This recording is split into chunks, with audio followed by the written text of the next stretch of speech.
মাত্র পাওয়া খবর, তারেক রহমানের ঢাকা স্থায়ী কমিটির বৈঠক আজ রাতে।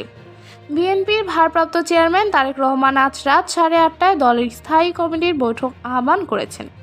সোমবার 6 জানুয়ারি রাজধানীর গুলশানে চেয়ারপারসনের কার্যালয়ে এই বৈঠক অনুষ্ঠিত হবে।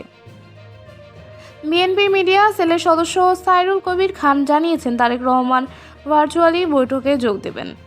দলীয় সূত্রে জানা গেছে, বিএনপি চেয়ারপারসন খালেদা জিয়ার চিকিৎসাজনিত সফরকে ঘিরে বৈঠকের গুরুত্বপূর্ণ নীতি ও কৌশল নিয়ে আলোচনা হতে পারে। উল্লেখ্য, মঙ্গলবার রাতে কাতারের আমিরের পাঠানো এয়ার অ্যাম্বুলেন্সে উন্নত চিকিৎসার জন্য লন্ডনে রওনা দেবেন খালেদা জিয়া। প্রয়োজনে যুক্তরাষ্ট্রে যাওয়ার পরিকল্পনাও বলে জানিয়েছে বিএনপি নেতারা।